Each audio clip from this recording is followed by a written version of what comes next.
When it comes to what your family eats and drinks, you know your choices matter.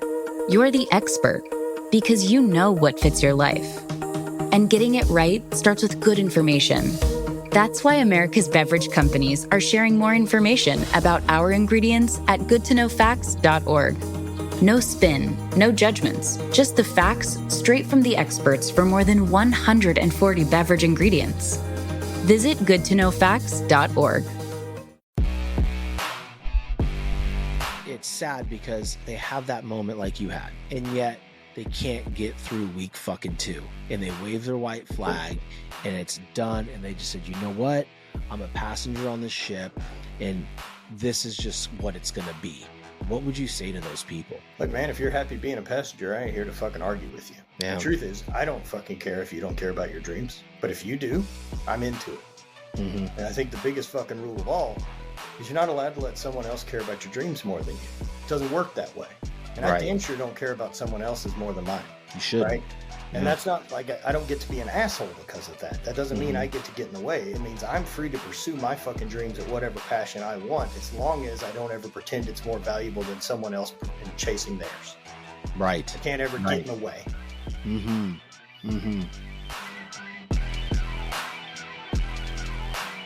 We're back with another episode of the Determined Society podcast. And today, folks, I have a guest here that we discovered we actually knew each other from way back in the day when we were youngsters, roaming around, Baton Rouge, LSU campus as two athletes. He was a track star. I was a baseball star. And we really found out how much we actually have in fucking common. And it was hysterical, buddy, right? I have with me my boy, Matt Vincent. We'll get into his background, but damn, dude, what a doozy. What a doozy, man. It was really funny catching up. And then as soon as you called me back, right? Like we got introduced and then you called me back and you're like, yeah, we know each other. And I'm like, oh shit, do tell. Yeah, I know. You're like, man, I've traveled a ton over the last decade. Like there's a fucking good chance, right? And you tell me, and like the first thing you say, especially after we had chatted about, both being at LSU at the same time doing athletics. And you're like, hey, who are you dating in college? And I'm like, oh no. Did you know at that moment that I was that motherfucker? I fucking knew exactly who you were at that moment. Oh my God. So come to find out, I in college spent a few years dating a girl who she's very fallacious, I would say. Very, yes. Very, very accurate description of her. Thank you. It wasn't a great relationship. I didn't, I should have bailed a little earlier than I did. Oh man. But she would cheat on me. She would get blackout drunk and cheat on me. And then I would have to locate her. And for some reason as a boy, dude, more than once. More than once. This is our circumstance was unique, but she was a learning experience, let's say. I know a lot of things I won't tolerate again. Yeah, no, I feel you on that one. It was just so crazy because as I'm getting off the phone with you the first time, I'm like, oh shit, what if he knows? I'm like, I can't wait to talk to this guy again. If I call him back right now, it's like, it's going to be a little weird. So I'll wait until I'm talking to him. And, again, but it was crazy. I started recounting everything. There was a moment, I'm going to tell you, dude, I've never told you this. I don't think I told you that night when you showed up at my doorstep ready to fuck me up, guys. It was the scariest moment of my life. Just so we're clear, I wasn't going to fight anyone. That's not my MO. I thought you were. I get that. But what I needed was I needed to know what the fuck happened. And then I can go ahead, let her lie to me, and then be like, yeah, we're done with this. And I'm pretty sure that's what was the final, we're fucking done here. Yeah, no, congratulations, Shawn. You were the straw that broke the camel's back. Fantastic. But it was nuts, dude, because there was weeks where I would hear weird shit outside of my window. And bro, I was scared as fuck. I didn't know what it was. I was calling my friends. I was like, bro, what are y'all fucking doing? I can't even sleep in my room. One night I slept with the light on. Well, finally, how did I figure out where you live? We're going to get to that because I want to know that because you knew the exact motherfucking apartment. I'm like, I heard this bang and is Shawn French here? I'm like, fuck, what did I do now? But here's the thing. So I keep hearing this shit out in front of my window because mine faced the pond, right? Yep. And finally one night I hear another rock hit it, and I hear Shawn. And I was like, that's a girl's voice. I should probably open up my window. And I'm like, okay, like, has it been you creeping around my window? Like, what the fuck is going on? I'm like, and young Sean's like, come on in, right? Sure. I mean, you're not going to not open up the window. It's in the No, middle of the man, night. We're in college. You're like, whatever, man. What a gift. Dude, yeah. Well, I'm like, this is, well, thank you. So I'm sitting there. So then like the you know, anyway, so I just thought it was really strange. I was scared for weeks on end, but it was like, it was her outside my window. Dude. Scariest shit I've ever. So how did you find out where I lived? Yo, man, that's like, as soon as we spoke, it's like I opened up this filing cabinet in my head that like I haven't thought about in so fucking long, right? So it's a little sketchy, other than I think I had found some text. Gotcha. That's got to be how I got there.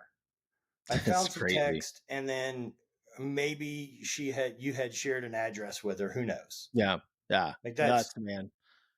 Yep. I don't know, but hey, so I don't remember, and I may have called a friend. We had I had a girl on the track team with us, Mallory McDonald, and she lived in the Commons too. Yeah, so Mallory and all those girls I knew really well too. And so I may have called and said like, "Hey, do you know where this guy lives?" That's so funny, dude. And so I just fucking cruised. I don't know why I rode my bike over there. That seems so weird now. I mean, dude, it was crazy. That's like one thing I noticed. I think it was white. Yeah, it makes sense. I just don't know why I would have rode my bicycle. Like literally, I just remember you, and then like a little part of a bicycle frame. I'm like, this motherfucker rode his bike over here. It's like, holy shit! And I remember at that point, like I would have been living on Highland, like at Place du Plancher. That's pretty far. Yeah, that's pretty far. That was 2004, I believe. Late, no, 2003. It was 2003. It was 2003. Because I rolled out of there right after that. Yeah, I rolled out of there. I think that winter was my last semester. Was it due to the stress of this situation? It was due to the stress of you showing up on a 10-speed. Fucking, who's Sean French? I'm like, not me tonight, motherfucker. That ain't the guy. But it's crazy, dude. And I think you came in for a little bit and we talked about it. And and then that was it. And then, you know, here you are 20 years later, my buddy Brad Johnson, got to give him a shout out for setting up this cosmic event. And, you know, I mean, God, it's been so freaking long, 20 years. And here we are on this, you know, recording and having this amazing conversation, and no blood being drawn. So it's always good. Man, and no blood being drawn then, right? Like I can't, no, even at that age, even at, 22 or whatever I was, I'm glad to have enough sense about me that like, I'm going to be mad at this person who has no idea of the situation. Like, this isn't a personal attack against me. This guy didn't see this girl and say, I'm going to fuck that dude's girl or whatever it is. Right. Like, she was on the prowl. Dude, it was nuts, man. It was nuts. But you've been doing some amazing things since then. The Highland Games, world champion 2-time, clothing brand, amazing podcast. Much more handsome, I would say now. I'm like, fuck, I'm like, no way it's it can't be that motherfucker, dude.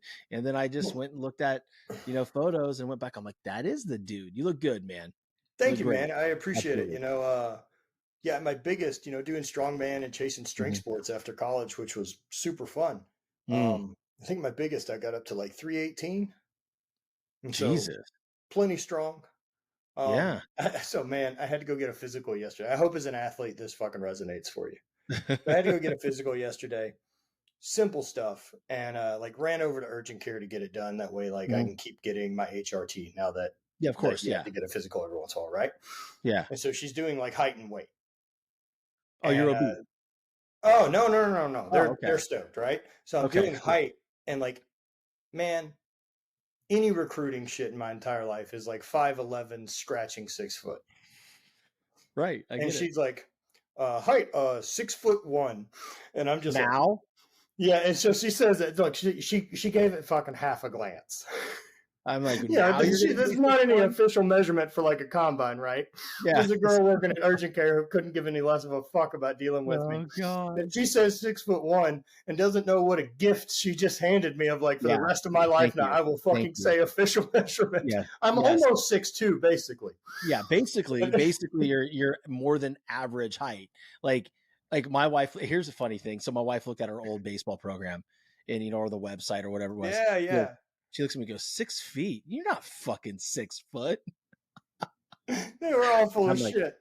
I'm like, I hate you. It was with cleats on, damn it. Yeah, I'm wearing boots to fucking recruiting meetings, man. Yeah, I'm wearing high heels. Fucking not 6 foot. Oh, come on. Give me that at least. God dang.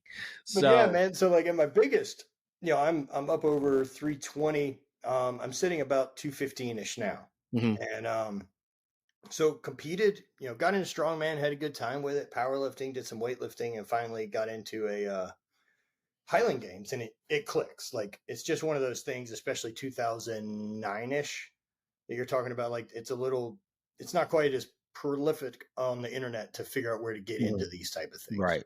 So found some people, traveled to start competing in Dallas from Baton Rouge on a pretty regular basis. And then kind of the next year went to competing around the country as an amateur. I would schedule sales calls for the job I had in areas there would be games, and so that I could travel for the week over there to do sales and then dive back in on competing. Oh, I lost you. There you are. Yeah, there you are. Technical difficulties. Let's go. Re-roll. Yeah, so like I would just do whatever I could to get out and compete. And so by the end of 2010, I'd won an amateur world championship. And 2011, I won amateur world championship again, which got me an automatic invite to the professional worlds. I took second my first year at it, and then won the following year, took second, won the following year, and then took a couple seconds, I think, on my way out. By 2016, my right knee was kind of worn out. I had torn ACL while I was in college at LSU, got it fixed and competed and was fine on it. And then during post-college, while running a bicycle shop, I started in Baton Rouge. I tore an ACL at a skate park and just didn't get it fixed. I'm fucking 22 without insurance trying to run my own business. I think I'm clearing like $400 a month. Fucking killing it. Very proud to call myself an entrepreneur at that point. Hey, you bet your fucking ass. Did you sell the bike you rode over to my house? Fuck, I probably. Man, I was way happier to wear that hat than actually do the work. I hear you, man. I hear you. So got out of that finally, struggling, and then got a real job for 10 years, and then got into the games. It's 2016 while I'm kind of toward the end of things overlap, right? Like, so my apparel brand started in 2014. Right. And then 2016 was kind of my last time to compete. I went in to do an ACL at the end of a season, just to take a year off, rehab, document it all. I've been doing YouTube content and everything by this point for quite a while. And, it just never took. So I ended up having like 9 surgeries over the next 3 years, like 5 ACLs. Like would go in, get an ACL surgery, rehab for 3 months. They'd check it out and be like, it's gone. Fuck. ACL again. So I just dove back in. So eventually the knee's just trashed. There's just nothing left in there. So after 2017, I'm just full entrepreneur, got let go of my company, and like, man, I'm traveling with a cane. Like I can't fucking walk more than about 200 yards a day. Damn. And so go through that for a couple years of pretty nasty chronic pain, got pretty ugly, dark, and a lot of loss of identity and kind of figuring out life on the back end of athletics. Total knee replacement finally in 2019 saved my fucking life, man. Wow, man. That's powerful. You're talking about all this, reclaiming your self-identity after athletics is the hardest thing. When I was done, I had no clue who the fuck I was without baseball. I was no longer Shawn, the baseball player. I was Shawn. The problem was I didn't know who Shawn was, so, down the road, I started doing a lot of stupid shit, burning friendships, burning bridges, doing a lot of things intentional, like intentionally hurting people, right? To where I couldn't say like, hey man, I didn't know. It was like literally I turned into that dude, and it was all because I was just so hurt, and I had this hole inside of me, this just gaping hole in my soul, dude. I was just heartbroken over how my career ended and the injury that just ended it all, and the shitty ass mindset that was stuck in it, that couldn't allow me to get out of my own, pool of urine, so to speak. You know So what I'm what saying? injury, how did things go for I you? I had, well, it started with the blood clot in JUCO, right? I had the Oh blood shit. clot. I almost died. Yeah, I got through that in 2000 and shoot, what was it, man? It was 97, so 99. So it was the spring of 99, to where I literally had to, I had a scholarship to Louisville on the line, and all of a sudden, like, I couldn't lift my catching arm, and it was just like a bad pull right here underneath. And it just quit And healing. dude, it just started. I don't know what it was, man. Then it just started. I started getting a fever, like a really bad fever. And it was like 100. It, like, at the peak of it was 103, but it was consistently at 102 and a half. It was bad, dude, for weeks upon weeks. And I was still fucking playing. I'm like, I have to play. I have to do this. And finally, my girlfriend at the time said, hey, you know what? You're to a point that it was close to Thanksgiving. And I know that because I spent Thanksgiving in the fucking hospital. It's my favorite holiday. It's like, like, in the fucking, people are bringing pumpkin pie. My teammates are bringing me porno magazines. It's like, guys, this is like fucking, what am I going to do with this pie after I'm done with this magazine? What the fuck's going on? Wrong So order of operation. yeah, guys, come on. You guys got this all fucked Pie up. first. Yeah, exactly. Save that for next visit. So I get through that. And they said to me, I remember vividly, I was sitting there in that hospital bed in Walnut Creek, California. They said, hey, I said, when can I play? Like, can you get me out of here? I got a blood clot. Can you just cut it out? Yeah. But we can't, because if it goes too far and it goes to your heart, you're going to die. I'm like, wait a second. What do you Okay. mean die? We mean, like, I'm fucking 19 years old. I'm fine. Can you just drain this thing? Do whatever you have to do, whatever, blood thinner, heparin, or Coumadin you got to inject me with. Break this motherfucker up, and I got it. Like, the season's in a month. Will I be ready? They looked at me and laughed. They go, we have to determine if this is a injury due to a trauma or a blood disorder. I was like, well, either one, I don't give a fuck. Like, when can I play? Well, that's going to be depending on what the answer to those questions are. If it's a trauma, we have to put you on blood thinners. I go, cool. How long? Like 7 months. I'm like, okay, cool. Like, so I'll just take the blood thinners. I'm good. I play. And they're like, no. You're not playing baseball this year. You're not. I'm like, because if a ball hits you, you could bleed and, won't stop. I'm like, all right, then just break it up now. And then don't give me the blood thinner. I'll just go out there and play. Like, that's not the way it works. I'm like, okay, fine. Fuck. What's the second option? Well, we find out it's a blood disorder and you can never play baseball again. I'm like, turned out to be a trauma. I guess it was caused in a collision. Me and the third baseman trying to get a foul ball, and it didn't hurt. I don't know if I fell on it wrong or what, but there's that. Yeah, shit happens. Shit happens, man. At LSU specifically, it was, rotator cuff. I was just, I had the surgery, and then it was Skip Burtman's final year. And I remember going up to him and saying, hey man, I just can't coach. I just can't throw anymore. Like, I can't even shift gears in my piece of shit Honda Prelude. Right.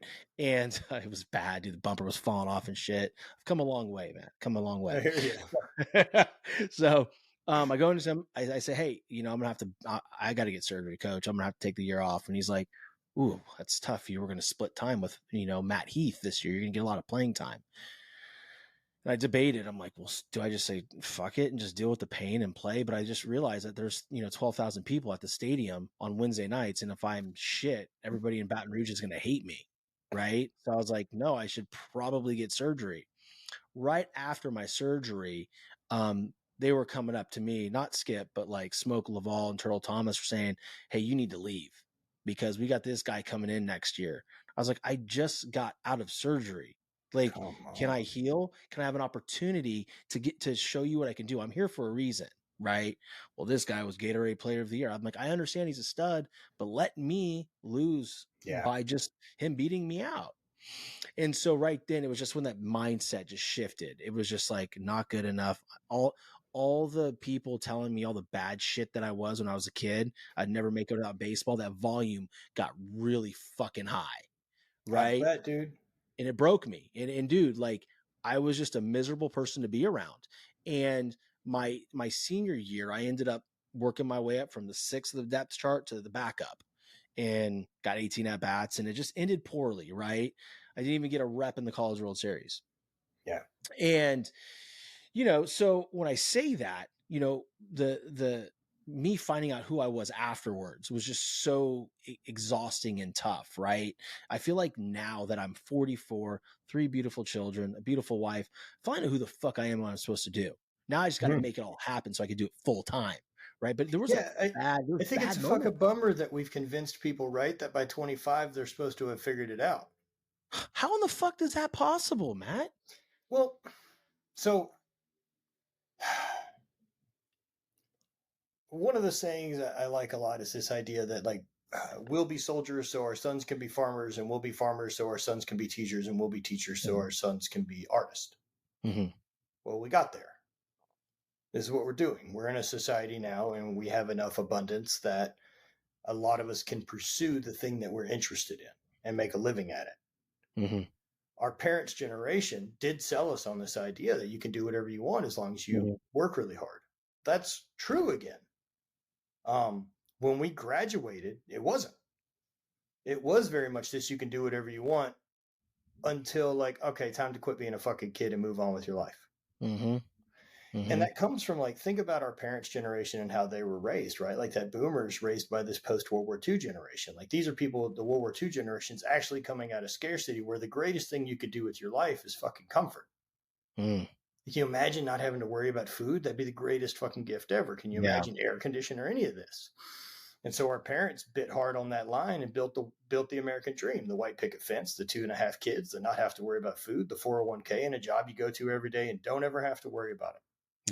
Yep. Steady income, salary job. You're good.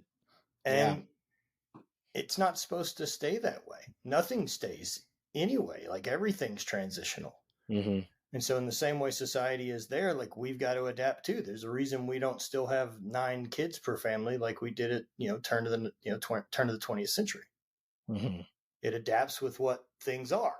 And so there's going to be us on the front end of the adaptation that realize they don't have to play the regular game and be miserable part of the machine that makes money. Like, you can hustle and do your own thing, but it's hard work.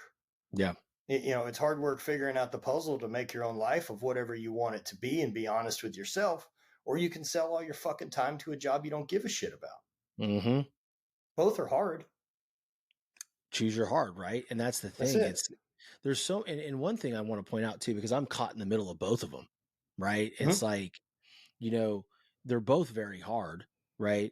But this is the hard that I would want to do full time. Like, I want to do this, but then I think, like, I can't act as if I would if it was just me and my wife. I have 3 children to think about. I got to do it smart. I got to be, I got to be strategic, right? And I just got to, and then the industry will tell you, hey, just keep doing what you're doing. Someone will find you, and it'll all change. I'm like, no, that's not how any of this shit works, man. That's not how any of this shit works. You we think there's somebody wandering out there dying to help you fulfill your dreams. Get the fuck out of here. Come on, the right person to hear my show. The right people have heard my show. That's just not how the world works. That's not how it works, man. You think that there's this moment of, like, I get him on it, it's going to change. It doesn't. No, it doesn't. It doesn't do anything, dude. I tell you, man, and you probably notice this too by looking at your own analytics. The shows you think are going to be massive in your whatever your stats, your fucking rankings, or whatever the fuck, your analytics, those aren't the ones that hit. It's the ones that no one knows who they are. Like, well, I mean, it's a variation, right? It also depends on then how you market it and where you share it, and does it get enough eyes and what your audience is into. Because, I mean, my podcast has been really consistent. Like, we're a little over, 330, 340 episodes or something like that since 2017. And the episodes that me and my wife Bonnie do together perform just as well as me flying a guest in. So if I'm listening to the analytics, right, like, hell, I'll just have her on. Yeah. But that's not strictly how I want to make a show. Like, I want to talk to people I'm interested in. Yeah, so at some point, like, there's the push and shove of, I'm going my way and I'll continue to figure it out, because I'm aware that there's shows that people talk to people they're interested in, like Chris Williams or Rogan or any of these others that are that style with a variety of guests. And they do really well. And then there's people that just chase data and grow their show that way. But to me, I didn't get into this to have someone else tell me what to fucking make. And so if I follow that strictly and it's not in line with what I want to do, then I got a job again.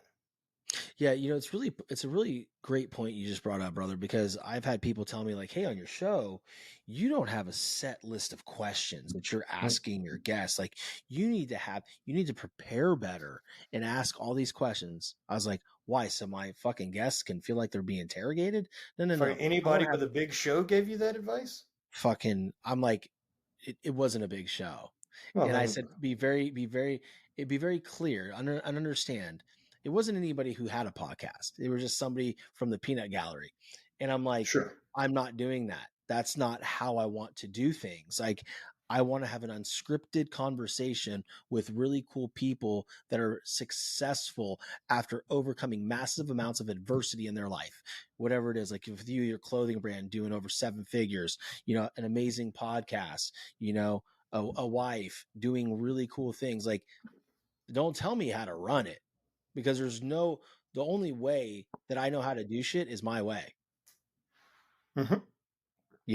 And it's, no, I agree with it. Right. And like, I hope for you the same way, what I got out of stuff, when my career ended and I wasn't able to throw anymore due to the injury, man, it was one thing, the identity of like, oh fuck, I can't throw anymore. Like I'm smart enough to know that shit comes to an end, right? Like I remember track and field in college coming to an end and all that. Right. And I even remember competing and being at my best and being at the top and telling people like, look, this is a thing I do. This isn't going to make my tombstone. I love this shit, but it isn't who I am. And where I fucked up on that and where the universe decided to challenge me was, what if you're not able to move around anymore? And I wasn't prepared to not be an athlete. Right. That part I wasn't prepared for, man. And so what dove into that identity really was, all of my self-confidence, all of this stuff I had built of being me really came from this machine. Like for me being lucky enough that I got dropped into a machine that responded to anything I'd basically ever asked it to do as an athlete. It got stronger. It was big enough. It could run fast and play sports and do all this and learn and get better. And it was athletic. And when that was gone, ooh, now who the fuck am I? Yeah. Yeah. And how so did you deal with that? Where did your mind go? Yeah, it's bad because, the first part is just this dark anger and bitterness around fucking, how dare the universe? There's so many people out there with good fucking working legs who don't do shit with them. Yeah. And mine's going to fucking fail, right? Like I train my ass off. I do the rehab correctly. Like I know my shit. It didn't work out. Yeah. And it's amazing. So it got really dark. I got really bitter. I fucking got annoyed when friends wanted to do stuff that we had to walk to because I can't fucking go. Yeah. And so I got real shut in and got real shitty. And then constantly being in pain, my knee kind of stayed to where a really good day was like a 3. And then a really bad day, which, could be from I walked 200 yards. I now get like a stabbing pain in my knee that's like an 8 or a 9 when I exhale. Right now? No, when it was fucked. Oh, and so wow. like I get this stabbing pain when I exhale, and like, you can't avoid that. And so now the more I know too, right? So now I'm spending probably the better part of 2 years chest breathing and constantly staying in fight or flight. So now I'm fucking packing cortisol levels. I'm fucking not sleeping at night. Everything's fucked other than I keep having surgery. Yeah. And really honest with myself at that point, like I'm doing YouTube already, right? And so I'm going into this first surgery with, I'm going to document this. I'm going to show the rehab. this gets people back on the field. I'm going to come back and win a world championship. Right. 6 surgeries later, I'm very aware at this point, like, get back to competing. What the fuck are you talking about? Yeah. We can't walk. And so, scared, right? Yeah. Just super fucking scared. And then, trying to even just accept it. And the acceptance being like, so all of those adventures and things and hikes and crazy shit, not crazy shit, but adventure I want to take, see the world, like, so that's done now. Like, I closed all that door.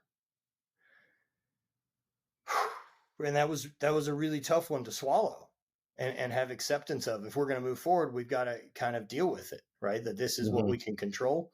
And, yeah, I knew that if I didn't figure out how to get out of chronic pain, like, I don't fucking die of old age. I'm going to end up killing myself. Yeah, of course. Right. And so if I'm honest with myself enough to know that I don't know when I lose this fight, if it's a year from now or 5 years or 15 years from now, but at some point I do, I lose the mental fight with this. And if that's the result, then what's any risk of trying to get better? Fucking try everything, throw everything at it. And so that launched me into a ketogenic diet because it reduces inflammation, right? Like, I'm not allowed to be okay with that other very extreme decision, right? That ending my life or whatever it is, unless I can say I did everything. But don't bullshit yourself. So change your diet, lose weight, and see if inflammation changes it. If there's something that you could be doing that's removing pain and you're not doing it, you're an asshole. So take accountability for it. I quit drinking because that was causing more inflammation. I know that I can't stay on pain meds. We all know how that fucking long-term story goes. Yeah, of course. So I know that that's a problem. I've been on them for 2.5 years. Luckily for me, whatever the addiction side of stuff is, I really don't have. I ended up starting to use cannabis as help with pain and found a gigantic savior there. I was able to sleep again. I was in a better mood, and it just, I wouldn't say made pain better. I just didn't give a shit about it. Yeah. Which was fine. Yeah, that's cool. It's not like it was better to where I could go train, but I could survive on a normal basis and be nice to fucking people I was around. Right. Yeah. And so kind of with that one, man, like, I didn't smoke or do any of that up until that point, like with college or anything else. I'm too fucking scared to get popped on a drug test. Like, Jesus Christ. Yeah. I can't think of anything more anything more embarrassing than losing my scholarship for a fucking drug test. For a fucking one night blunt. Fucking stupid. My parents would have fucking burned me at the stake. And so when I started using cannabis to manage it, like, I'm in my 30s and like my life's together, and there's a big part of me that really believes all this shit we grew up with. That, like, I don't know how much, but there's an amount of this that'll ruin my life, that I'll become a fucking loser. And none of that's true. Right. I didn't find any case of that. Yeah, it's amazing because I'm listening to this, and this is where the listeners are just going to love this story, because you're having these moments of, I don't know when I'm going to lose this battle. It could be a month from now, a year from now, 15 years from now. But if I don't get out of this chronic pain and not throwing everything out, right? It's just like, to me, like when someone says to you, like, well, how did you know to move at that point? Like, no, that's the fucking move. Like, it's the, hey, this could end up taking my life in 15 years. And if I don't do anything about this, I'm a fucking asshole. But do you follow Alex Hormozy stuff? Oh, of course, man. Right. Course. So like what he talks about with people making a decision, like in the sale, it's the same deal, right? Like, my pain of staying the same far outweighed the pain of changing. Right. So I changed. But it wasn't until I reached that point with myself and admitted it that I was able to really go full bore into the other. I think that's true with everything, right? Like, whether it's, how you do your sales call, if you're a sales professional, realizing you're doing the sales call wrong, and you either, hate the pain so much that you're in right now because you're losing, you're not making money. You have to hate that much more than the process of the change. Same thing with weight, right? Same thing with not eating like an asshole at night. I'll admit that is when I eat like an asshole. Yeah, same. bro, once I touch fucking chocolate, it's like a sex addict. It is Dude, I bad. struggled during lockdown. I figured out here in St. Louis that like we've got cookie delivery places. Oh, dude, yeah. Come on, man. Like I That's wasn't built fucked to be up. mature enough to fucking No. hit that button at night. Oh, absolutely, man. It's, So I mean, it's just so like that's my point though. Like everything in our lives, we can pinpoint the fact that are we in enough current pain, whether it's emotional or physically right now, to be like, all right, let me move. Let me make a decision, right? Because you just have to get so damn tired of that current state that you're willing to make that.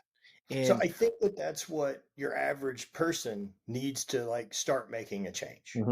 yep. I think once that you can kind of start mastering more of yourself, right? Like I'm able to kind of look at things, right? That like if I know something's not in alignment anymore, but it's just a little bit out of alignment, like I'm not doing something right, whatever it is, I've got a feeling, Yeah. but it's not worth changing yet, right? Because the pain's not so bad.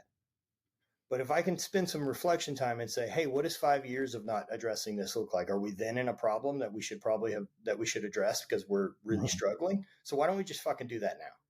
Yeah. Yeah. Too many people, I think it falls into instant versus delayed gratification, right? Dude, but that's the best part we got from the athletic thing. Yeah. You know, what a gift. What other people don't get it. Mm-mm. Other people aren't given that, but the athletic thing teaches you all the recipes of success in anything because what it teaches you is progress. That's all. That's all you should be shooting for. It's not linear. You're aware of that too from the athletic side, right? Dude. That there's going to be plateaus. And whenever you plateau, you need a different stimulus to get a different result. Yeah. Why would any other part of my life not be the same? If I want my muscles to grow right, like I've got to push them to a certain level of discomfort so that they grow back and adapt stronger. Why would I emotionally be any different? Why would my risk tolerance be any different? Why would any of this stuff with my own confidence be any different? Yeah. It's interesting because not a lot of people look at it like that. Like you said, we were blessed with that. You know, and at times, and I can look at it like my show and building my brand. And I don't know how it was for you, but it's not fucking linear. Like you said, dude, it has been a roller coaster. I mean, there was a point where, dude, it was getting so toxic for me. I took 4 months off. I was like, I'm not dropping another show. I'm not doing anything. So what part about it got toxic? I think for me was just having to monetize, make money. That's not who I am. Like I will get results, but like for me, I want to grow a brand to where, you know, I'm impacting billions of people, having conversations with people, and my words and my determination, motivation, actually helping them to move forward. And I focused on the wrong thing early on, right? I was just like, okay, I need to do this as quickly as possible so I don't have to go to work tomorrow. Yeah. The money part is a side effect, right? Yeah. Like I look at the money part as a side effect of building building something that's valuable. Same way with, I think happiness works the same way. Like I don't think you can directly become happy. I think you can create happiness in your life. So kind of that same deal, man. That monetization part's tough because, you know, back again, like, are you following someone else's desire to grow this? And that's one of the reasons for me with my podcast, you know, what I promoted on it was my own stuff. I've got my own brand. I've got my own things that I'm able to sell. Smart. You know, so yeah. Well, I just looked at it like if I'm building anything at this point, like I've got to take all roads. Yeah. And so I mean, absolutely. YouTube content wise, man, I'm really proud of the content we've put together on YouTube, man. I've probably got 1,400 videos on that channel. That's badass, man. For a number of years. I learned how to video edit and shoot. And more recently, like we've got to do some rad projects. Last year, I got to work with Indian motorcycles. Oh, wow. That's cool. And so we filmed like a travel show for them. Damn. And because I love what we do, but I like production. Like I like the filming and directing and trying to shoot and create a project. Really? Yeah. I didn't think I would, but I fucking love that. Like part of everything I'm doing is a scam to get a chance to do that. I love it. Right? Like I love the forward thinking. Like I love it. So I mean, even 2000, you know, just to give you determined, right? Like what we're talking about with the show. So I'm growing my YouTube channel, kind of vlogging here and there. And I decide like, man, I'd love to do a travel show. I want to do a travel show at that time, like highly inspired by Bourdain, anybody Yeah. else, right? But I'll Yeah. do this travel show and interview people in strength and conditioning, and then kind of document. I get to travel and compete around the world. Fuck yeah, it's cool. And so we had a project I came up with called the Drift to Lifta. And like, I didn't bother trying to get anyone on board to monetize it. I fucking paid for it. Me and a buddy went out to fucking California and filmed it for a week, edited it, and aired it. And we did That's it for sick. 5 years. No way. Yeah, we filmed all those on our own and shot it. We filmed in Iceland one year. We came out to Georgia and shot with like Reese Hoffa and these other Olympic shot putters. We went out to California and shot with Kelly Starrett, Mark Bell, and some other great guys, Jesse Burdick. We went to Iceland one year and shot for 10 days with some friends. It's been a ride, but like I paid for all that. Like there wasn't someone fucking fronting that. That was my dream that I paid to fucking put out in the hope that the return on the investment would be good. And it has been. That's awesome, But that man. gets us to the point where, you know, I after the knee replacement decided like I got to train for something. Because dude, going to the gym for the sake of health, real struggle. I barely give a shit. Dude, like I barely give a shit. This is you just hit an important point, so I have to interrupt. I'm sorry. All these fitness trainers out there that are telling people, you know what you need to do? Stop eating like an asshole and go to the gym. You know how fucking hard that is for somebody? Like, I don't, it's not as easy as just making the decision. I am a former Division I athlete, and for me, we're in a different ballpark, right? Like we already have the physical language and culture in us because we've trained and got to see response, and we've been healthy and know how to build muscle, and we understand what foods are good. But most people don't even have that metric to start with. Yeah, but and then they get into their 30s and don't know how to fucking train at all, and it's too much to want to go to the fucking gym and not know what you're doing at this age, and you know, possibly be around a bunch of people who used to make fun of you. Yeah, exactly. And you think that maybe are now. And that's my point though. It's like, you know, for you, I'm the same way. Like I just can't go. Like I have to say I need to train for something. Like this is something that I need to train for. And I think I have that now. You know, you what and are you training for? Well, I can't say it on air yet. Okay. Right? Because it was a partnership that you know about that I haven't announced. Yeah, right. So to me, that right there, you know, for me is more training for that, because that has the potential to really blow up and be a big thing for me. And I need to be the part. Right. So dude, I love that. And look, whenever you do it, let's have you back on my show. We'll talk about it. I would love it, man. Especially if you're going to be in and out of St. Louis sometimes.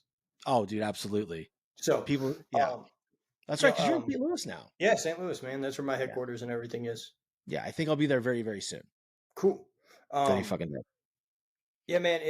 So kind of like getting back into training, like I'd kind of finally healed up to the point where like, all right, I need something. And so I was trying to, you know, contemplate it, right? Because it's a little daunting because like strength shit, like that's really my bread and butter, and that's what I want to do. But like physically, I can't. Like I'm never gonna lift a PR again. And great, I'm fucking 40. That's probably. I'm glad I found out how absolutely strong I could be when I was in pursuit of that. Yeah. And so all those things felt weird. I can't get back into throwing. Like I can't do it. So I was like, fuck it. What about running? I've never run. I'm a big guy. And also, what a great lower the bar. I'm not going to be a world champion runner. There's zero fucking chance. There's no chance that 40-year-old, 250-pound me on a fake knee is becoming a great runner. So the only metric I give a shit about, right, for training for this was how much better at running can I get in 16 weeks if I give a shit about it? And then at the end of it, I signed up to do a like ultra trail run. So like 20-mile trail run in Bryce Canyon, Utah. And I'm looking at it, and the completion time for like, you know, drop dead time is like 7 hours. I got to move it like 2.6 miles an hour to finish this thing. That's walking. So like I can finish. I'm not trying to go run the whole thing. I don't have a time I'm trying to win by. I don't care about any of those metrics other than I'd like to be in good enough shape to go to Bryce Canyon and do the event, enjoy it. And I would have put in enough effort that day that when I cross the finish line, I'm empty. That's it. And so I trained for it. We went out and did it and filmed it. And the project's on my YouTube channel called Fragile. And man, it was great. It was really good. It was a big shift in me to go from being injured as long as I was to now like, oh man, I can take damage again. Like it's okay to push. I'd been so scared for so long that anytime it hurts, fuck, we're back. We're back in this thing. Yeah. And now I'm aware that like, oh, I can push again and deal with hurt because it does go away. Yeah. I think that's a big thing, dude, for former athletes and people that have accomplished a lot of things at a higher level is finding that one thing, right? Is finding that one thing and just training and make it about that. Put it on the calendar, create a plan and burn the fucking boat, right? Just literally go for it. Are you familiar with Michael Easter? Michael Easter's an author. He's got a book, Comfort Crisis. Oh, okay. And so one of the things he talks about in the book, and I really love that book, he talks about this idea of a misogi. And so like once a year, having some big challenge, like some big physical challenge for yourself. And like the rules of it are don't die. And when you pick this challenge, it needs to be scary enough that you think as of right now, you got less than a 50% chance that you could finish it. That's awesome. And so I did the Bryce Canyon thing, trained for that, and that was fun. It took me a little over 6 hours to complete. And as an explosive thrower athlete, I've never done anything for 6 fucking hours. Yeah, exactly. And then the following year, last year, I decided to do a cycling thing. And so there's a trail across Missouri called the Katy Trail. It's 243 miles. And I set out to train for it. And I rode it in a day. So I rode for 21 hours, 22 minutes straight. And was fun. That's kind of the curiosity awesome, behind that was like, if I can learn to hydrate and I can learn to fuel myself, what gives up first? Will my body actually give up first if I'm fueling it, or will this? That. Yeah. You got to trick that. I want to know. You know what I mean? Like I want to know, when does it start saying, oh shit? Because look, we'll stop when I can't move the bike any further. That's like, if we get to that point, great. Yeah. We found a max. That's awesome. Yeah. Yeah. Not asking for any more than that. Yeah, I think that's a good outlook on it, right? I mean, for me, when you're talking about, don't die, and then also there's a 50% chance you won't complete it if it were today. To me, it would be a marathon. Yeah. Or and a Spartan race. Sure. Something like that. And it's like, what I like to do is I like to toy around with it. I'll look, I'll Google it, and I'll be like, oh, that one's in Georgia. Fuck, it's in Georgia. I'm not going to go do that. Got 3 kids. I'm not going to fucking go to Georgia to do this. So dude, like I'll do trail runs, but like they're an excuse to now go to a national park. It's beautiful. Right. Like if I'm going to go do it, man, I'm here for the enjoyment. Exactly. So I'm going to dig into that because that's really cool, man. For me, I've been telling myself for so long, marathon. It scares me the most. Yeah. Right. And so I just feel like, conquering something like that, it really shows the determination of the brand, right? It shows who you are as a person. And for me, I got to dig back into that. So this has been an inspiring conversation for me, dude. Thanks, man. Yeah, absolutely, man. I kind of figure it would be. I knew we'd have some humor at the beginning to warm people up. And if they stuck around this long, there's a lot of really good things going on in this conversation. I heard one thing that you said that I really enjoyed and I picked up on. It was after your pops passed away. Yeah. And you just started talking about not dead yet. And the average life expectancy of the men in your family. And you started deducing like, okay, how much time do I have left? And then to me, that's where, that's beautiful. That's beautiful. 1,612 weeks left. Right. At 31. At 31. So talk to the audience about that, like kind of the perspective, walk them through that whole story because they may not have seen it or heard it. Sure. My in 2014, 2013 in May, my dad gets diagnosed with pancreatic cancer. Yeah. So we go through that awful process, and my grandmother passed that. Yeah, it's as soon as my mom got the news, right? And like, this is before we're even saying the term cancer. There's just something, there's a spot on an image or whatever it was, right? So I Google pancreatic cancer and I'm like, oh, I killed Steve Jobs. And I was like, we're probably not going to get out of this one. Yeah. Yeah. And so, watched over the next 11 months, man, like I just watched him fucking shrivel up and fade away. And to go from, who my dad was, right? Like this outdoors guy and a strong guy and a capable man to not being able to get around the house and go outside. And I remember the last time I put my hands on him, man, it just wasn't there. He just wasn't there, right? And the fear of that was like, I know the body goes at some point. But to look at it from this perspective of like, oh, he's not sick in his head. He's trapped. Like his brain still knows how to do all the things he loves, and they're all just outside the door. He just physically can't fucking go anymore. And so having some real empathy for him, through that process, and kind of what clicked for me is, there's a chance that that's how it goes. There's a chance that no matter what I do, what choices I make or anything, that it ends fucking horribly with me shriveling up and fighting some awful fucking disease. And losing all sense of who I am and everything. So the ride's got to be worth it. If there's a chance that that's how I go, the ride between here and there has to be worth it. And thinking about it at that point, right? Like, so he's 62 when he passed the day before my birthday. And kind of reflecting more of that was that just hit with bricks of you're halfway through your fucking life. And what does that really mean? What are we doing with our time? And what that means is I got 1,612 weeks left to fucking do everything I've ever dreamed about. That's it. Get on the fucking clock, man. Cause just for perspective, 1,612 weeks is gone. And how quick did it feel like we got here? And so at that point, like really looking at each week.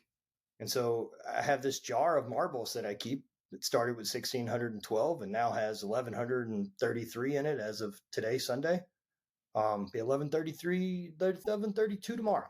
And I pull my marble out and I do some reflection and I journal. And the questions I asked myself was, how was it spent? Did I spend it doing a bunch of shit I feel obligated to do in my life that I'm supposed to do, that I'm trying to live for other people and do all this? Or did I spend it being present around people I fucking love, doing things that set my soul on fire and choosing to make progress all the time toward my goals and my dreams? Because either way, I put it in the fucking trash. It's not more valuable one way or the other. It's fucking gone.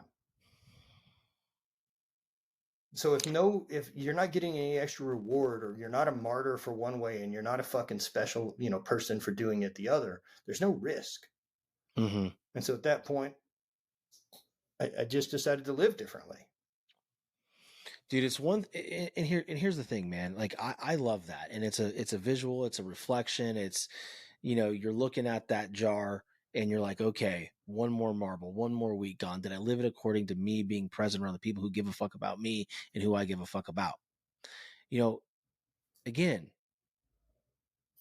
the large part of the population, right, is going to, in that face you're making, where I'm going with it, man. It's sad because they have that moment like you had, and yet they can't get through week fucking 2, and they wave their white flag and it's done. And they just said, you know what? I'm a passenger on this ship and this is just what it's going to be. What would you say to those people? Look, man, if you're happy being a passenger, I ain't here to fucking argue with you. Yeah. The truth is, I don't fucking care if you don't care about your dreams. But if you do, I'm into it. And I think the biggest fucking rule of all is you're not allowed to let someone else care about your dreams more than you. It doesn't work that way. And I damn sure don't care about someone else's more than mine. You should. Right? And that's not like I don't get to be an asshole because of that. That doesn't mean I get to get in the way. It means I'm free to pursue my fucking dreams at whatever passion I want, as long as I don't ever pretend it's more valuable than someone else in chasing theirs. Right. I can't ever get in the way. For those people that don't give a shit, right on, man. Right on. Because look, I'm fucking haunted by it. Yeah, no, I hear you. I hear you. And it's funny because I'm getting to the point where I'm like thinking, and I don't know if you're a parent, but No. I didn't think so. But I'm sitting there and I'm like looking at my kids. I'm thinking, fuck, did I do everything I could have today to stay healthy? And did I ingest anything that could come back and boomerang on my ass? Like, what's going on? Because those 3 children deserve to have me healthy and here as long as possible. And right? not just that, right? Like, look at the advantages, so not having kids and being able to kind of reflect on things in life too. Like, I really believe there's so much that comes from childhood that creates like our base self.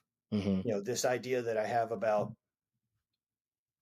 we are this accumulation of the experiences and things that we're surrounded by, the people we're around, the community we're in, right? Like, where'd you grow up? I grew up in Concord, California, the San Francisco Bay. So I grew up in Louisiana. Mm-hmm. And so exposure to religion, all these type of things growing up, right? Like my mom being Methodist, my dad, kind of being involved in the church thing, but we went every Sunday. And so one of those questions like I have from my mom is like, did you choose Methodist because it's the best philosophy that fits with what you agree with? Or are you Methodist because of where you were born? She said, well, I've never thought of it that way. I was like, so if you were born on the other side of the world, would you be Muslim? Is it just that simply as what landed you here? Or did you choose Methodist because it best fits what you align with? Did you look at the other options? Do you know what they are? And so like at that point, I kind of look at everything of creating the best self that I want to be from my base self. My base self is what's generated by all those experiences. The who's and what's I was born around, the kids I went to high school with, what their parents were like, X, Y, and Z, and whether I was more into it or less into it. Mm-hmm. Whether my dad pushed me really hard and it made me go this way because I was turned off by it, or I responded well, whatever it means. But nonetheless, I didn't pick any of those things. Mm-hmm. But if I can honestly say that I am some accumulation of those situations, then to create the best me, what are the situations he needs to be around that creates that? So that's picking the people that I want to be around. That's picking the material I want to consume and be, that I want to integrate into my life. That's choosing things that are difficult. That's leading and taking action, because it's those actions that make us who we are, not what we say. What we say means jack shit. Yeah. Yeah. It's the actions we take every day. And like with your situation of having kids, man, I think about, my parents were great. We're great. However, now that I'm, 40 and trying to get other shit done, neither of my parents were entrepreneurs. I'm aware of what setback that is now. Oh shit. Yeah. Like, man. Jesus Christ, if I would have grown up in an environment that thought this way or looked at finances in some other way than what the typical boomer generation does, of like money comes in and then we hold on to it forever. Yeah. Yeah. You can't do that. Can't, it's like, different ideologies, man. I feel that. Right. For sure. If my parents would have said like, oh, when the money comes in, look, we bought this rental property because we still have access to the money, and the way that you can finance it and you can leverage equity to be able to, Jesus Christ, why couldn't we have learned any of this? Yeah. Like what Instead, the fuck? I got fucking 10 weeks on diagramming sentences. Like, you don't think maybe something a little bit more could have helped? Yeah. Yeah. I failed diagramming sentences and have written 3 books. So fuck use was that. Yeah, seriously, I've written 1 book. That's it, Right. just one. But Mine like are mostly training manuals. They're nothing fancy. but they're 3 books. But they're fucking books. I said I'm going to write a book, and I wrote a book. You know who you need permission from to write a book? No one. You. That's it. Write a fucking book. You can publish it yourself. Everyone thinks there's some fucking gatekeeper in life that you're asking permission from. Dude, I think that's where they're out of alignment with their confidence. We talk about confidence. Confidence isn't something that is just there. It is earned on a day-to-day basis by the fact, like, are you keeping your fucking word? Like, are you keeping your word to yourself? And from that, you can either be very, very confident, or you can fall off and you can start to lose confidence. And when those people start to fall off and lose confidence, they have to, if they ever had it. If they had it, exactly, right? They could go through their whole fucking life having to look for that external. Now, as athletes, we always kind of lived and died on what other people thought of us and what the accolades were. Did we perform well? But on a personal level, that has bled over into me as a young adult that I've really had to fix. It's like, dude, I got to tap into me a little bit more. Fuck what they think. I know what I'm capable of. Like the Sean French at 6 years old thought he could fly like fucking Superman, right? Now, probably not the best, activity to try, but like, dude, we thought we could conquer the fucking world. It's like, be that kid, be that child. Like, I have big hopes and aspirations for this fucking thing, and I'm not laying off. I am not laying off. I'm going to. No point of me as a kid said I'm going to hang out for 50 weeks a year under fluorescent lights doing a job I don't like. Exactly. None. But I know enough about me and the way that I've traveled and got to spend time and do things, and I've slept really fucking great in hammocks, and I've slept really fucking poorly in expensive beds. Yeah. And so if that ain't the thing that does it for me, I'm damn sure not selling you my happiness for the idea of an expensive bed. I love it, man. I'll happily live in a fucking van and be a nomad. That'd be good. Be fun. It's great fun. We leave tomorrow for a road trip. We got 3 weeks. Where y'all going? We're going to go up to the Upper Peninsula of Michigan. I've never done anything up there. Okay. And it should be kind of cool. A bunch of lakes, rad stuff on both Lake Superior, Lake Michigan. I've got a big, stupid truck that's kind of an overlanding rig. Okay. So roof tent, and my chick will disappear off the grid for as much as we can for the next 3 weeks. Man. And look, the beauty of building the business I have is that I purposely built it to be remote. Like, I know I need to fuck off. Otherwise, I'll burn it all down. Like, I know I'll hit the fucking detonate button on my own shit. I know this. Exactly. Yes. Like, so I'm done lying to me that I'll do that. Yeah. So like, look, asshole, you know that you'll do this. You're going to fuck up. You're going to hit it. Don't build yourself into that trap. Build a machine that you can leave. Mm-hmm. And that's the thing. Does that cost me probably revenue if I would have focused as much energy on my business? Sure. But being super fucking rich isn't my goal. Yeah, exactly. I want to spend my fucking weeks doing what I want to. Yeah. Yeah. I think that's the biggest misconception when people that don't know what I'm really trying to pull off understand. I'm not looking to be the fucking richest man on the planet. I'm looking to have more of the F word with my family as fucking freedom. Period. In the story.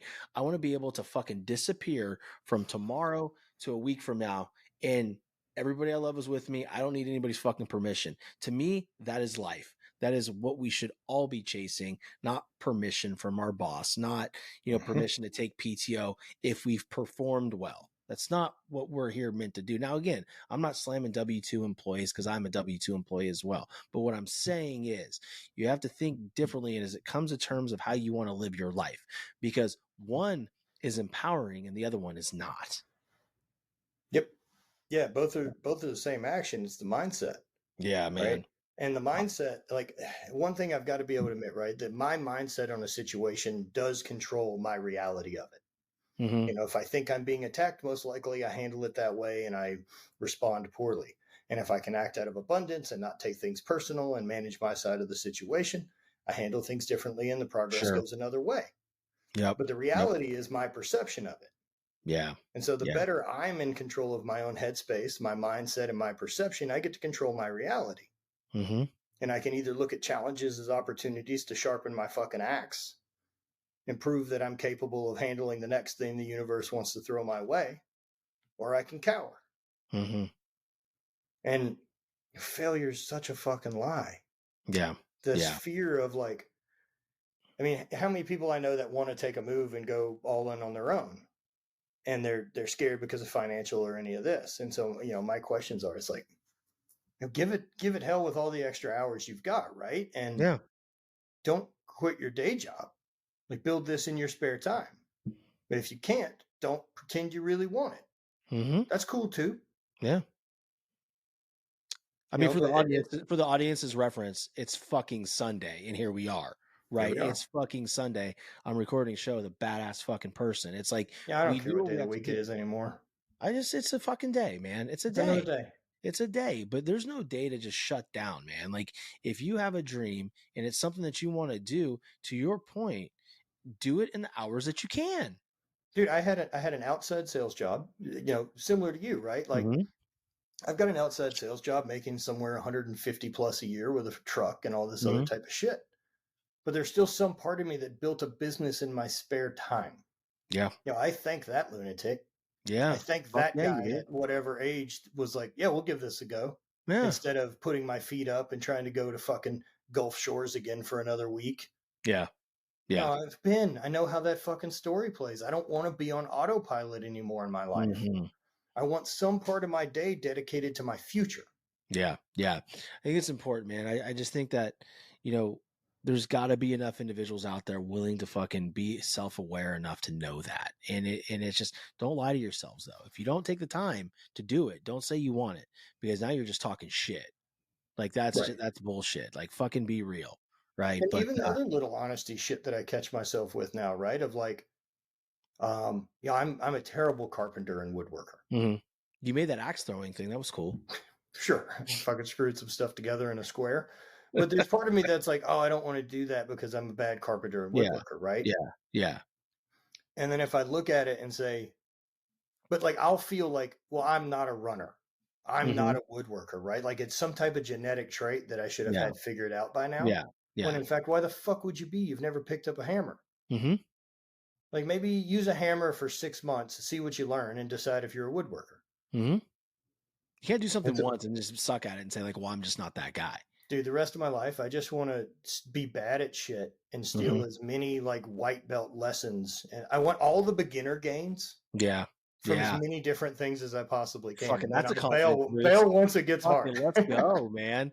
That's fucking, whew, that fucking, you know how that fucking line goes. That's it, right? Like just steal all the beginner gains in as many things. Like imagine if you spent 8 months doing jujitsu and move on to the next thing. Yeah. You've separated yourself from the bell curve of fucking people. Yeah, because you're constantly doing different shit. You're willing to suck at something. And I think that is something that society is so scared to do. They're willing so scared to do. Man, you're only allowed to suck at stuff for so long. Embrace it. Yeah, just fucking go for it. Might as well. I mean, this show fucking sucked. I mean, it sucked. And I'm gonna look back and fast forward 10 years. I'm gonna look back and be like, man, it sucked on that day, because it's progress, right? Like you're allowed to get better. Show everybody everything so everybody can see the journey. That's inspiring. Right. That's when people say like, fuck, I remember listening to Not Dead Yet when it was the first episode. Now we're 300 episodes deep and look at this motherfucker. Yep. We have a studio. We get to bring people in. Yeah. It's continued to grow, but it hasn't continued to grow because the show needs it. It's because I want it. Because I want to put out the best quality product I can. That's what I'm excited about. Right. Like I want to build a space that I'm inspired to work in. I built my own fucking spaceship that I'm inspired to hang out in and work with. And so now it's been really fun here in St. Louis. We built Dope, my studio. So that's a division of performance enhancement. That's cool. I'm here for anybody who wants to get fucking better, man. That's really cool. When I'm out there, I'm gonna come see you though for sure. Dude, please, I'm gonna have to fly in a day early or stay a day more. You're welcome to. I got space here too. Be fucking dope, man. Yeah, I got space where you can crash with us. Sick, bro. Sick. The gym, like I built out the space. It's all decked out with Sorinex stuff. I've worked with them a long time and built my podcast studio in there. And then now my office is there. So that's where I just spend all day. And I treat the gym now with it, just being available all day and private in my own, that like it's like a full body fidget spinner. That's fucking. And so like through the day, like if I run into like a problem and I get frustrated, like go fucking do a thing. Go do some. Come back. That's it, right? This works great for me. Oh, he's stressed again. He's doing fucking arm curls. And then we randomly just decided, my wife and I decided, like, fuck it, let's open the door. And so we threw a Halloween party and just put it up on Instagram, free for anyone who wants to come. To my audience and her audience. Hers is over 200 and mine's 100 plus, and let's see what happens. And what we realized is like real weirdos and people that talk shit don't show up in person. No, they don't. Your people do. Yeah. So like we had like 80 people show up, man, and it was fucking awesome. I had some fucking dickhead today, like on my boys like post. My buddy Derek Fay. He's here locally. He's doing a lot of great things. He's blowing up. And I support him, I know what he's built here in our community, and I'm always just spewing positivity. And this is some asshole from New York with like a page of like 1,600 people. And it comes to me and goes, stop with the bullshit. I'm like, I'm not. That's it. That's his whole response. With stop. He goes at Shawn Fridge. Stop with the bullshit. Crying face. I was like, stop supporting my friends. Got it. Like, dude, you know you're what? fucking We're so conditioned, right, to like see that comment and give it a response. Fuck those people. I shouldn't have. I No, shouldn't I don't have. give them. So like any of that, right? Like even the 2 minutes or 30 seconds it takes to response. Yeah. That's my energy that I could have put on my thing. Yeah. Yeah. Fuck those people. Exactly. Yeah. Good point. Good point. I Because I have was like, no dude, these interest fucking in people. anyone who isn't into it. Yeah. I'm talking to people with their fucking hands up. Yep. Yep. That's it. I only talk to positive comments. Yeah.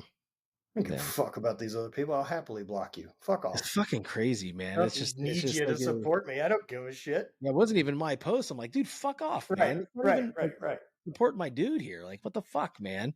But I just don't have time for it. I'm just yeah. not interested, right? That like I'm in control of the energy I surround myself with, and I'm going to surround and I'll be fucking hard on that boundary. But Yeah. that's me to hold. Yeah. And if you come around with complaints and bullshit, we ain't hanging out. Yeah. I like it. I like it. You It's gotta fucking go. toxic, dude. It's toxic, right? It's just, it's Control one of what those you things, can. like, imagine like, it's just like that oil and water, right? You just throw it together and it fucking, it freaks out. Like when you're in a certain energy and you're vibrating on a certain level and someone comes in, talks about how bad life is. You're like, the fuck, you're What are alive. you doing about it? Like, what are you going to do about it though? You're fucking alive. Like I'm not, I spent, an hour and a half at my buddy's son's service yesterday. I mean, that was fucked up. 18 years old, man. Like, listen, and to your point, not dead yet. Like, I'm still here. Like, and I don't know when that time's going to expire. So like, I just feel like more people need access to energy and more people need access to people like you, because like, brother, like I absolutely love everything you're about, and you're kind, you're a nice guy. You're shooting to build something. I'm even glad the nice guy thing kind of goes back historically, right? Like I didn't show up to fight you. I mean, he kind of does. Like, oh, I just like showed up at your doorstep to say hi. Yeah, right. Not quite while I was there, but yeah. Oh my God. Oh man. I tell you what, dude, I've told that story so many times in my whole, since then, like so when you so this is something I'm fascinated, right? Because your perception of that incident is so much different than mine. I want to hear your perspective. Yeah. All right. So my story is like, I figure out my chick's cheating on me. Mm-hmm. I track down a phone number. I think I probably tried to call you. And like, I think you did. And then like, of course, no one wants to fucking deal with me. I may have got your fucking number, your address from you. Seriously, I may have. And I'm like, dude, I'm not trying to fucking pick a fight with you. I just want to talk about this. Yeah. I didn't know you were coming. Yeah. And so I did. And then went over there. I'm sure I was nervous as fuck. Because like you weren't on the other side of it. But I'm also showing up alone on a fucking bike. Yeah. Like, you know what I mean? I know that this is the Commons, dude. There's 4 dudes at least hanging out in this apartment, and most likely there's about 5 to 7. Right. Yeah. Right, exactly. Yeah. Like I'm not coming in there to fucking bring the ruckus, get the shit beat out of me. So I'm aware of all those things too going into it. I'm sure when I knocked on the door, I bet my heart was fucking pounding like shit. You seem nervous, man. I'm sure. And I was like, probably the same amount of nervous, dude. You know what I'm saying? Yeah. So like, you, it's funny to me that like, so you've retold that story. What is your telling of that story? So like my perception of that story is knock, knock, right? My buddy, I think it was a friend that answered the door, and he's like, I heard Sean French here. And he's like, yeah, he's right here. So I come up and you're like, hey, do you know Candace? I'm like, yeah. You go, that's my girlfriend. And I'm like, I'm sorry. Sick. I didn't know. I didn't know. You want to come in? Cause we were drinking. Yeah. Have some beers. Like you want to, it's Baton Rouge and it was after dark. What yeah, it was fucking nighttime. I mean, it's not like this motherfucker showed up in the daytime. Okay. No. He showed up at night. That's when shit goes down. So I'm like, okay, come in. Let's talk about this. Cause I was nervous and at the point I was like a little scared. I'm like, this dude's huge. Fuck, man. Like, I'm like, and I didn't know, like if I had any indication, it wouldn't have freaked me out so bad. I'd be like, tell that motherfucker I'm not here. Like, what the fuck? But sure. I didn't know. I'm like, who the fuck is this guy looking for me? I don't know this guy.